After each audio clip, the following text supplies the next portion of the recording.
કારતક માસ એ હિન્દુ ધર્મમાં સર્વથી પવિત્ર અને શુભ માનવામાં આવેલો માસ છે.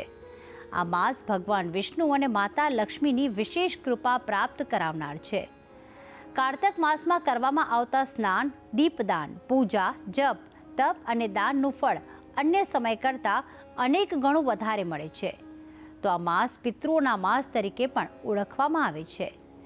પરંતુ જો આપે આખા માસ દરમિયાન કોઈ જ ઉપાય ન કર્યા હોય તો આજે 14 અને આવતીકાલે અમાસે કયા ચમત્કારિક ઉપાય કરવા જણાવશે ગુરુજી પ્રફુલભાઈ પંડ્યા. જજાગ્રતો દૂરમુદયતિ દૈવં તદુસુપ્તસ્ય તથૈવૈતિ દુરંગમન જ્યોતિખાન જ્યોતિરેકંતન મે મનઃ શિવ સંકલ્પમસ્તુ. જય ભગવાન મિત્રો, હું છું પ્રફુલભાઈ પંડ્યા. ભક્તિ સંદેશ કાર્યક્રમની અંદર આપનું સ્વાગત છે. દર્શક મિત્રો, ખાસ કરીને આજનો વિષય એવો છે કે પૂરા કારતક માસનું ફળ જો તમારે પ્રાપ્ત કરવું હોય તો તમારે શું કરવું જોઈએ. કારતક માસ જે છે ખાસ કરીને વિષ્ણુ પૂજાને અથવા પિતૃઓના આશીર્વાદ લેવાનો મહિનો જેને કહેવાય કારતક માસ. પિતૃ માટે ખાસ કરીને જેમ ભાદરવા મહિનામાં પિતૃઓનું શ્રાદ્ધ નાખવામાં આવે છે તે રીતે કારતક મહિનો એટલે પિતૃઓનો માસ ગણવામાં આવે છે. આ માસના દેવી દેવતા એવું કહેવાય પિતૃઓની સદગતિ કોણ કરાવે તો કે વિષ્ણુ ભગવાન. તો આ ઉપાય તમે કરો છો એનાથી નારાયણની કૃપા તો મળે છે, પરંતુ જોડે જોડે તમારા પિતૃઓ નારાજ થયા હોય તો એ પણ પ્રસન્ન થાય છે. બીજા નંબરની વસ્તુ કે પાપમાંથી મુક્તિ માટે પણ શું એવું ઉપાય કરી શકે કે કારતક માસમાં એ ઉપાય કરવાથી આપણને પાપમાંથી મુક્તિ મળે.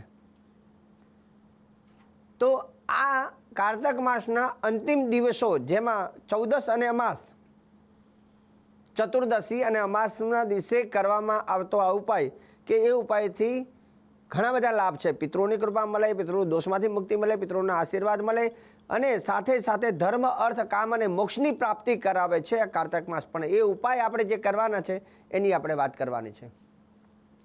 એવું કહેવાય છે કે કારતક માસના છેલ્લા 2 દિવસ એટલે કે 14 અને અમાસના દિવસે તીર્થ સ્નાન કરવું.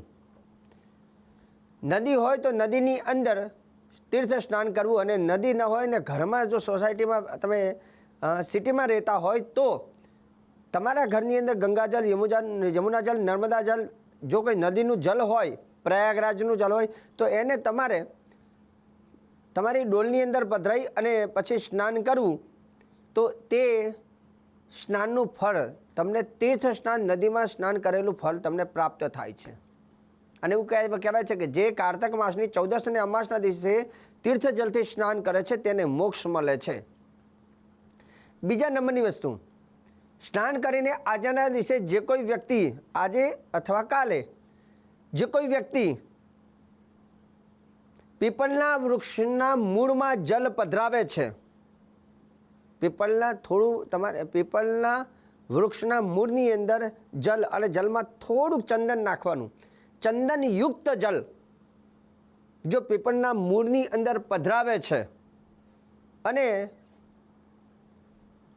વૃક્ષને ફરતા 16 ઘીના દીવા ઊભી વાટના જો કરે છે માટીના કોડિયામાં, તો એનાથી એ વ્યક્તિના જે પિતૃ દોષ હોય, ઘણા લોકો કહેતા શાસ્ત્રી કે મને પિતૃ દોષ છે તો અમે શું કરવું જોઈએ. પિતૃદોષ હોય તો નારંબલી શ્રાદ્ધ કરી શકાય, પિતૃદોષ હોય તર્પણ કરી શકાય, પિતૃદોષ હોય તો પીપળના વૃક્ષની અંદર એવું કહેવાય છે પીપળનું વૃક્ષ હોય એમાં 14 અમાસના દિવસે ત્યાં દીવા કરવાથી પણ પિતૃઓની શાંતિ થાય છે. તો કારતક માસના છેલ્લા 2 દિવસ 14 અને અમાસના દિવસે પીપળના વૃક્ષના મૂળમાં ચંદનયુક્ત જલ પધરાવી અને 16 ઊભી વાટના દીવા ઘીના કરવાના અને ફરતા એને મૂકવાથી અને ઓમ પિતૃભ્યો નમઃ, ઓમ પિતૃભ્યો નમઃ મંત્રની એ જગ્યા ઉપર આસન લગાવીને એક માલા કરવી, અને જે કરવાથી પિતૃ તમારા જે છે જે દોષ હોય એમાંથી પિતૃ શાંત બને છે. કેમ કે મહિનો છે પિતૃઓનો મહિનો છે એટલે આ વસ્તુ ખાસ ધ્યાન રાખવી. એથી બીજી વિશેષ વાત, જો તમે કારતક માસના છેલ્લા દિવસોમાં 14 અમાસના દિવસે પોતાના ઘરે કોઈ બ્રાહ્મણને બોલાવી અને પોતાના દિવંગત થયેલા પિતૃઓની ત્યાં પૂજન કરાવી અને બ્રહ્મ ભોજન ત્યાં તમે કરાવો છો એ બ્રાહ્મણને, તો એનાથી પિતૃઓની આત્મા તૃપ્ત બને છે. જો એ પણ કોઈ જમવા માટે કોઈ આવી ન શકતું હોય તો એ દિવસે તમારે તમારા પિતૃઓને ચંદનનું તિલક કરી અને સફેદ ફૂલનો હાર પહેરાવી અને સીધાનું દાન, તમારા કોઈ ગોર બાપા હોય, મંદિર હોય, ત્યાં જઈ સીધાનું દાન પણ આપ કરી શકો છો. અને એ કરવાથી પિતૃઓ આશીર્વાદ પ્રદાન કરે છે.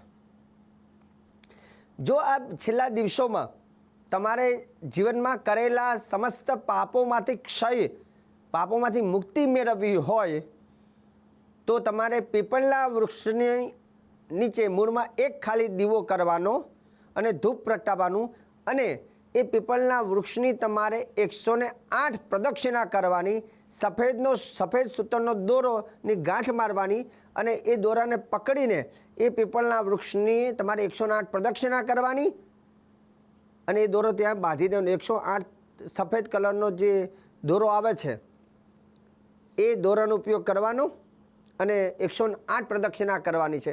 અને પ્રદક્ષિણા તમે 108 કરો છો ત્યારે આ શ્લોક પણ બોલતા રહેજો, કેમ કે આ શ્લોક બોલીને 14 અથવા અમાસના દિવસે પીપળના વૃક્ષની પ્રદક્ષિણા કરવામાં આવે છે તો તે વ્યક્તિ સમસ્ત પાપોમાંથી મુક્તિ બને છે, મતલબ નિષ્પાપ બને છે.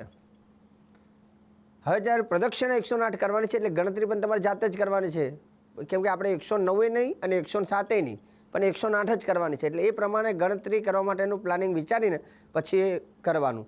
હવે રહી વાત, જે વખતે તમે પ્રદક્ષિણા કરો છો ત્યારે એક પ્રદક્ષિણામાં એક શ્લોક તમારે બોલવાનો, કાં તો પછી શ્લોક એક બોલી એક રાઉન્ડ લગાવવાનું, ફરીથી બીજો એ પાછો ફરીથી એ શ્લોક બોલી બીજો રાઉન્ડ, આ રીતે એ શ્લોક બોલી અને તમારે પ્રદક્ષિણા કરવાથી સમસ્ત પાપમાંથી મુક્તિ મળે છે. અને તે શ્લોક છે પાપોહમ. શ્લોકને જરાક લખી લેજો, કેમ કે આ શ્લોક પાપમાંથી મુક્તિ આપે છે.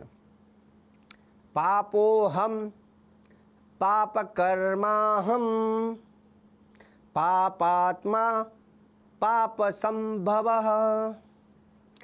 ત્રાહિ મામ પુંડરીકાક્ષ સર્વ પાપ હરો હરિ. આ પાપમાંથી મુક્તિ માટેનો આ શ્લોક છે. ફરીથી એક વખત કહી દઉં, શ્લોક કોઈને લખવામાં રહી ગયો હોય તો આ બીજી વખત તમે લખી લેજો. પાપોહમ પાપ કર્માહમ પાપાત્મા પાપ સંભવ ત્રાહિ મામ પુંડરીકાક્ષ સર્વ પાપ હરો હરિ.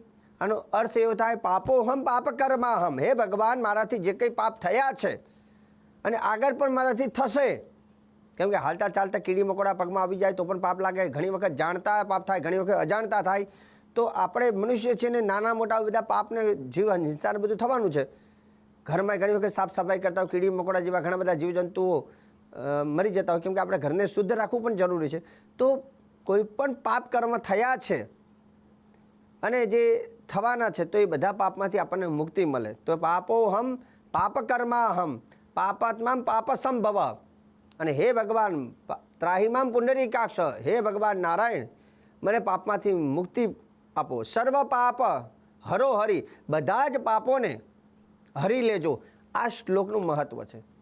તો આ શ્લોક બોલીને 108 પ્રદક્ષિણા કરવી. શ્લોક ફરતી કહી દઉં છું. પાપોહમ પાપ કર્માહમ પાપાત્મા પાપ સંભવ ત્રાહિમામ પુંડરીકાક્ષ સર્વ પાપ હરો હરિ.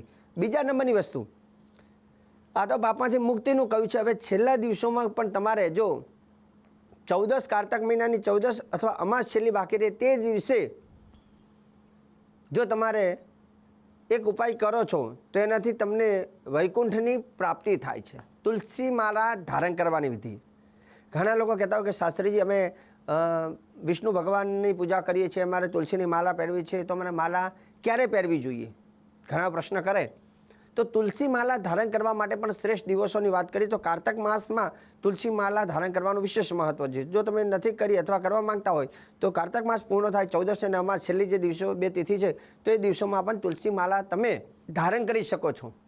અને તુલસી માળા ધારણ કરવાનું પણ એવું કહેવાય છે કે તુલસી માળા ધારણ જે કરે છે એને ધર્મ અર્થ કામ અને મોક્ષની પ્રાપ્તિ થાય છે. ધર્મ અર્થ કામ અને મોક્ષની પ્રાપ્તિ થાય છે, સાથે સાથે વૈકુંઠના દ્વાર એના ખુલી જાય છે. આવું પ્રમાણ શાસ્ત્રમાં આપેલું છે.